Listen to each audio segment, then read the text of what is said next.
Check this rib stitch out. It is 50 by 61 inches. I made a yellow border on 2 sides and a gray border on the other 2 sides. And let me show you how I did all this. Keep watching. Welcome again. So for this rib stitch blanket, I started with 30 chain loops. Just regular loops the whole way till you have the amount you need. And then I skipped that first one and I will start my pattern right away. So in the end, I started with 8 regular knits. And even though I don't knit that first one, it still counts as the first 8. So I did 8 regular.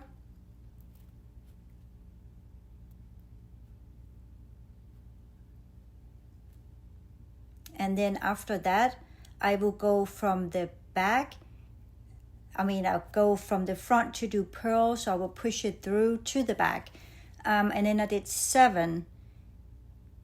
So you just push it through. It's a purl knit.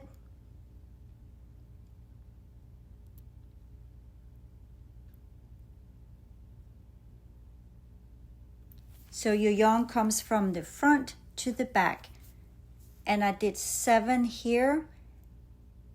And then again, I will put my working yarn to the back and do another 7 regular stitches.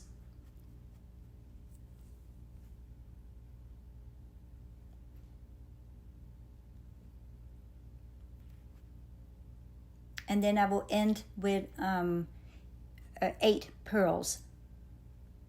So I have 8 on the ends and 7 in the middle. And you can totally do whatever number you want. I just had a certain measurement I had to do for a custom blanket, so that's why I did it this way. And I did the ends bigger because I also ended up adding a border. You will see later on, and this way you don't even notice that it is a little bit larger on the side. So again, the final loop, I will do a regular knit. I always knit the ends.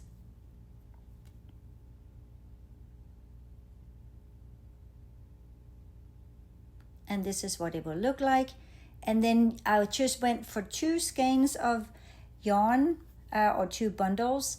And again, I will start with the second one for that nice edge I always do, but you can totally knit all of them. And I will again do purl where the yarn comes from up. And it's easy to see once you get started where you're at because you see that horizontal line over your loop. So you know that is a purl. So you have 8 on the ends, and they can be hiding a little bit also, so you just have to make sure you get all your loops. There's one more there. And then again, 7 regular knits. So you can always tell the knits because they'll be sticking up and the purls will be laying down. And then again, you do purls. And this is the pattern pretty much. I will show you when I change color, and then I also, of course, will change the pattern.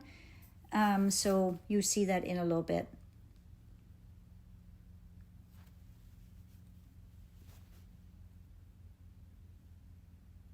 This is such a pretty blanket, but also it takes a little bit extra yarn and time because the purls takes a little bit longer to do.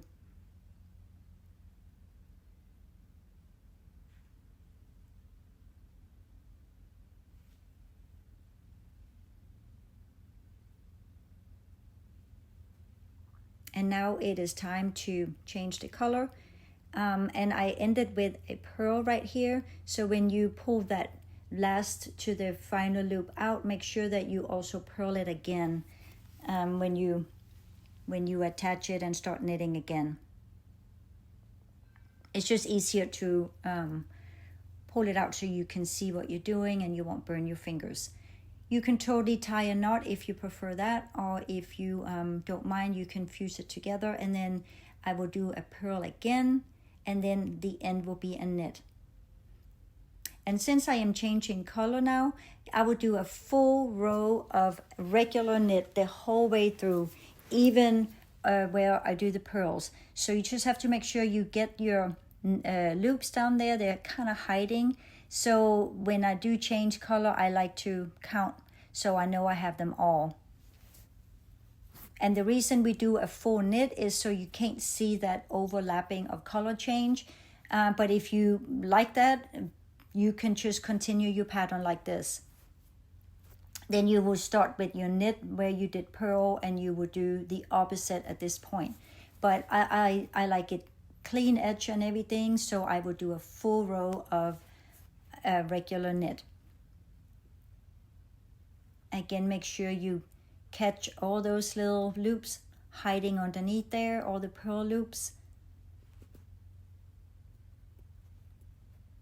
These are easy right here because they are sticking up.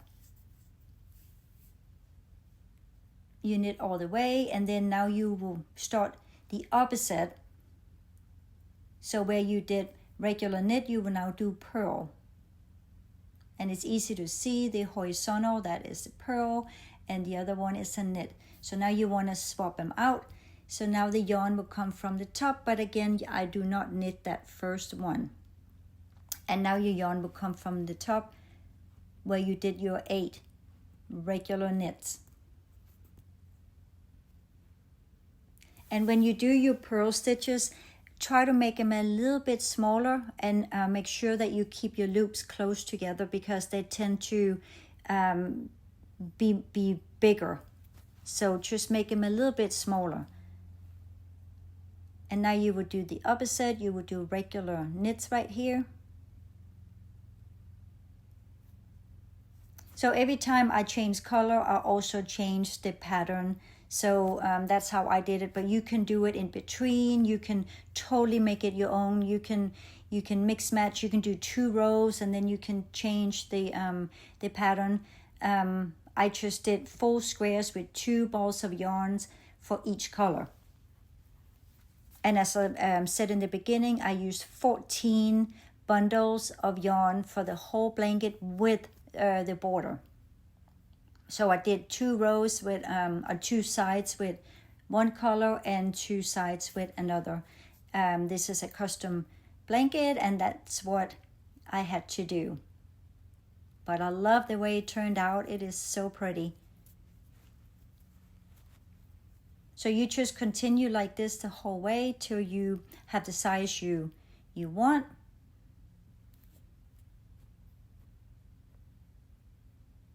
And if you happen to do the blanket like this, tag me. I would love to see your creations because this is endless.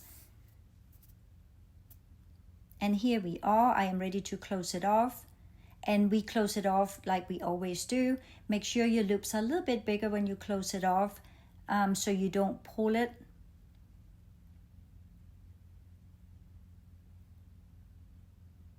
And again, where you have your purl knits, the loops are hiding a little bit, so make sure you catch them all.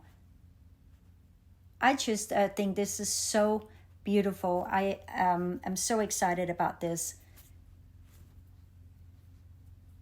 The yarn I got from Amazon, and I have it linked in my link tree.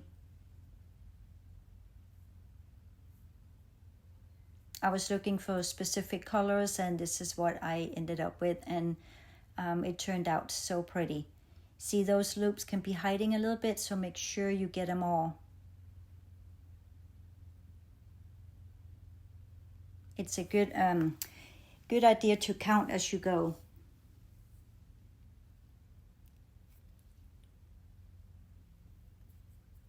And I will show you the border as well.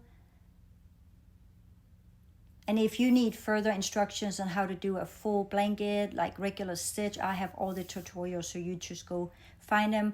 I also have the full border tutorial. So let me know if you need help finding them. Yeah, I have it all ready. So I choose to close my blanket off and then start my border. Some people like to keep it like this and then start the border, but it's a total preference. I will tie 2 knots, and then I will fuse the little leftover piece like on the back side.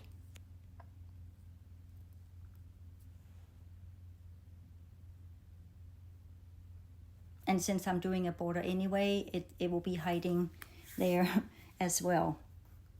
So you just start a loop from any corner, and where I started the gray, I want to do the yellow. So I kind of have my blanket upside down right here because I ended with yellow. So I turned it upside down. And for the border, you just grab both of the braids, and then your working yarn will go through there. So you always have one loop left. It adds a great texture to your blanket, and I just love the way it looks. So here it is again. Oh my goodness. Let me know what you think. Don't forget to subscribe, comment, like, even share. I really appreciate it. Look at that. Oh my goodness.